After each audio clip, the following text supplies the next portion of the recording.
You know, dito tayo sa Pilot Mount ngayon, boys and girls. At nako, expired pala yung aking lisensya dahil ka-birthday ko lang. Nagkamali ako. Actually, may nag-email na sa akin nung mismong birthday ko.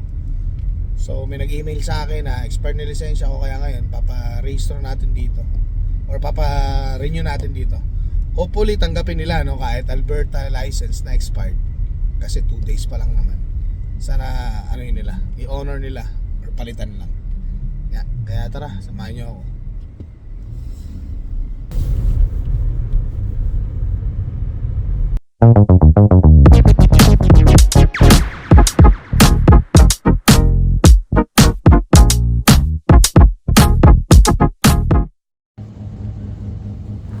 So yan, dito tayo magpapa-renew. Sana open sila. Yan, natapos na tayo. Medyo tumagal din, 30 minutes. Kasi tinan nyo yung papel, oh. Ang dami inayos. Binayaran ko total ay $38. Lahat-lahat. So ganito yun, boys and girls, no? Sa mga magpapalit ng lisensya or ng, lisensya dito from galing ka ba Alberta, Saskatchewan or kahit saan man, tapos pupunta ka ng Manitoba, kailangan mo ng 2 proof of residency. Yung isa-isa pwede yung rental agreement or kung saan ka nakatira, naka-reside kasi doon i-address. Tapos yung isa, it's either pay stub, kasi yung binigay ko pay stub, or yung phone na or bangko, yan, bangko, address ng bangko, pwede yun. Na doon na nakalagay doon sa bago mong address dito sa Manitoba.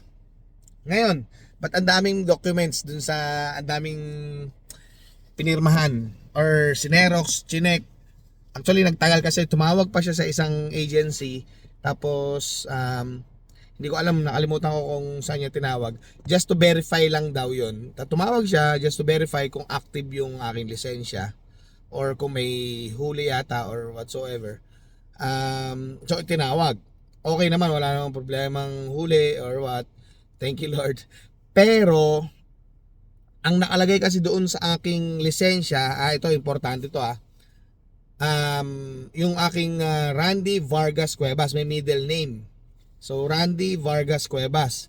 Ang nakalagay doon sa work permit ko, of course hahanapin din pala yung work permit, no, bukod sa dalawang proof of residency.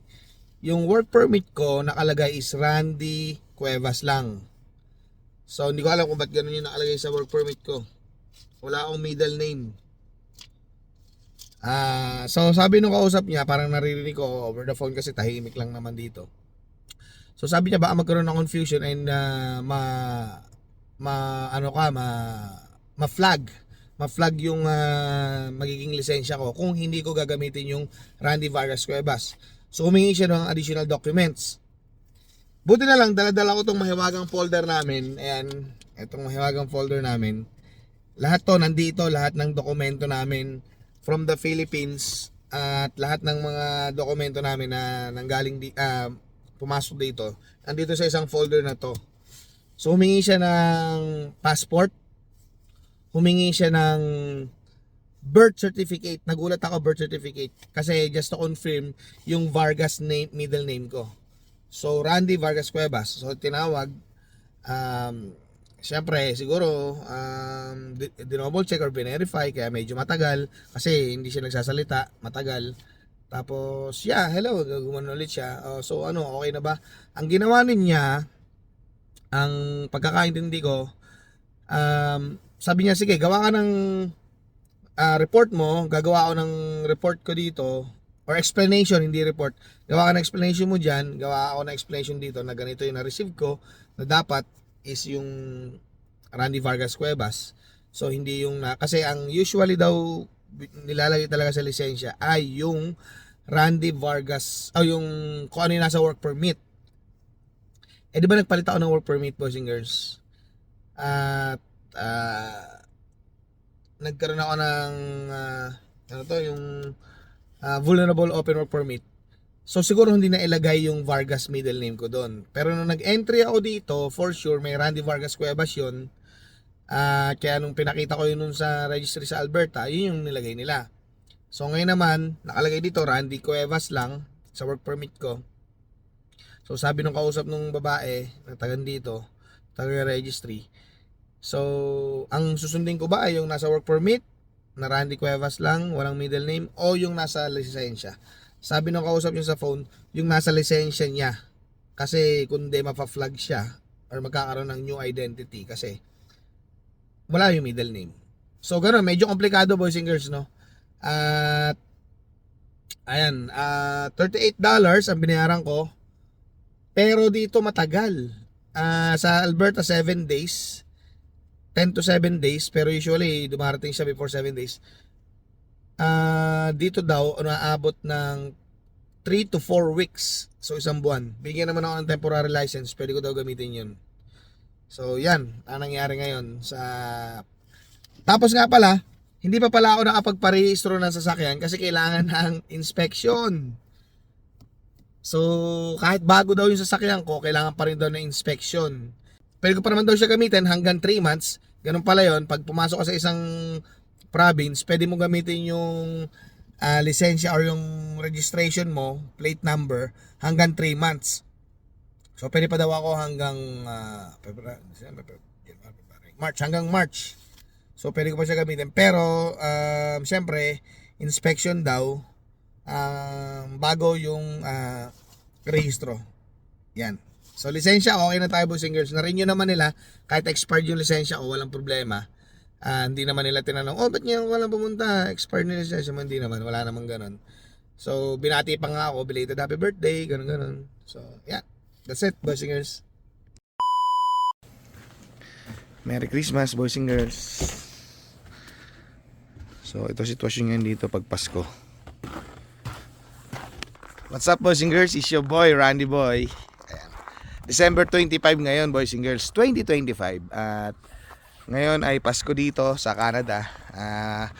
Salamat sa maraming nag-message sa mga Christmas greetings nila, no?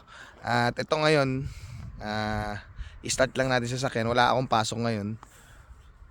Tapos, ayan. Sabagay sa Pilipinas naman yata tahimik din ang Pasko, no? Sa bagong taon lang talaga maingay. Pero ngayon ganito siya, i-start natin sa sasakyan para hindi naman natin kasi ginagamit para lang tumakbo yung makina. What's up, boys and girls? It's your boy, Randy Boy. Merry Christmas po sa inyong lahat dyan. At ngayon, nandito kami ngayon sa may Pilot Mound. Siyempre sa bahay ni Boss Marvin at ni Madam Raquel. Ayan, napakaganda ng kanilang basement. May bilyaran, may video okehan, at may bar area. Mamaya iikot ko kayo, no? Boss! Hi, boss! You know, Naomi! Naomi, tawag ka. Say hi. Okay. Si Ross. Hi. At ito yung dalawa, nasa Alberta, oh. Hello, guys! Kamusta? Si Ona Girl nasa taas. Iniintay si Raquel kasi padating pa lang. Ano ang balita dyan sa Alberta? Okay, okay. Masaya ba kayo? O magpasalamat kayo sa Pasko na inanuhan nyo na, inatendan nyo ng Pasko dyan. Oh yes, thank you so much po sa Puntalba family. Tita Nani, Tito Raymond. Irish and Dana, thank you. At kay Boss Cam, syempre. Tita Kat and Kuko Kirk, thank you sa gifts. Ayan. Galing pang Ontario, nakarating ng Alberta. Yes. Oh, wow. Ay, no? Ayan, at ayan po, nasa Alberta po si Shame, tsaka si Naomi. Ay, si Naomi, si Rain.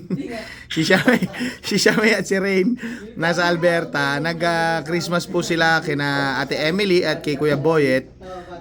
Siyempre kasama, sinundo sila ni Boss Cam. Maraming salamat po, no? Tsaka ni Dana. Thank you, Boss Cam. Ayan, Merry Christmas.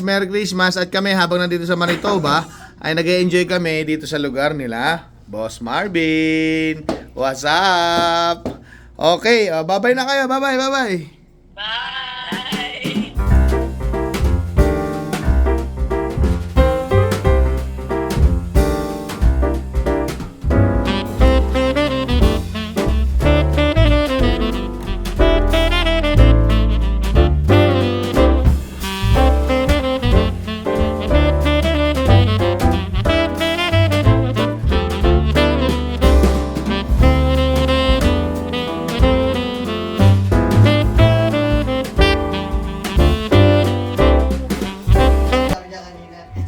Ayan na, Merry Christmas! Merry Christmas!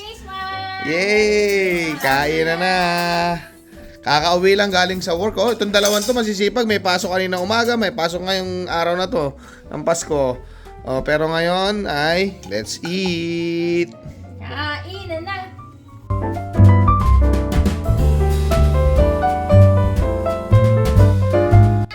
Eto na, gift giving na. Oh, wow. Oh, Naomi. Ano sasabihin mo kay Tito Marvin sa Tita Raquel? You're welcome. Oh, open na kaagad. Grabe naman, oh. Sige nga. Ross, sa'yo. Ayun na. Ano sasabihin mo, Ross? Si Ona Girl, meron din, oh. Meron din ba ako? Aba, meron din ako. Wow. At yun naman yung sa amin para lumakas ang pagsuntok nyo. Pampapawis ngayong winter. Ayan. Ayan. Pampapawis. Okay, boys and girls, from Tita Raquel and Tito Marvin. Naomi, open. Wow. Orange yan. Aha. Uy! Wow. Tama yung size. Pero yung binigay ni mama mo. Anong size yan? Naomi? Anong size mo? Nakagilid. Hindi, ano mo? Sukat mo. 1, oh, sige nga.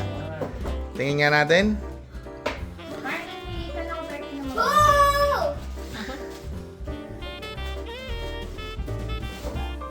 Wow! Sakto! Ay, ano mo nga? Yung sa kulay ng ano mo. Suot mo, suot mo. Tayo. Now! Ganda mo naman. What will you say? Thank you. You're Okay. welcome, baby. Ang ganda na. It's your turn! Lagay mo dito. Oh! Carrie! Up. Oy, wow. Oh! Hanep? Sapatos, ang ganda. Hanep naman yan siya! Thank you po. Kasha ba? Tingnan mo nga. Testing. Kasha to. Sabagay ba nakapaan ni Jose? Ba? Kasha. Wow. Hindi ba sikip? Ito yung pa ako, hindi po. Yung lapad. Sakto lang. Sakto siya. Okay, sige nga, tingnan mo nga. Parang kasya sa akin yan, ha? Ganda. Thank you po. Sukat mo parehas. Tapos picture din ulit. Punitin to. Okay. Oo, dapat punitin para daw maulit. Ah. Ay, wow! Ngayon? No, Carrie! The Amor! Wait, di ba may ganda? I like the color. Bagay sa'yo, makakaputi yan. Medium, di ba? Suot mo nga.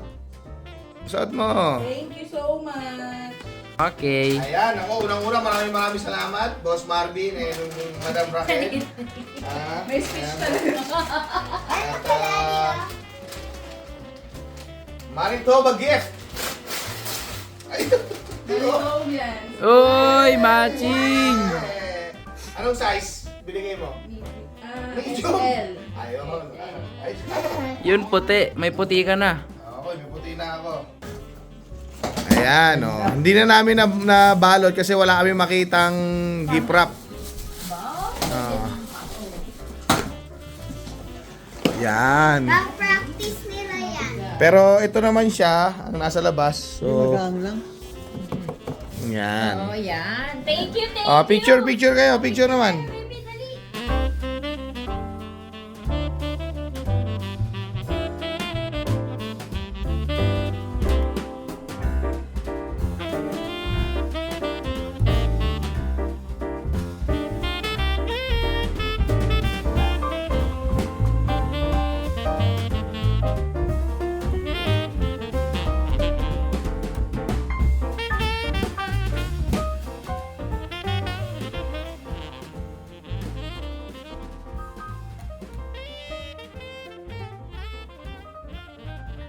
Ayan. Merry Christmas!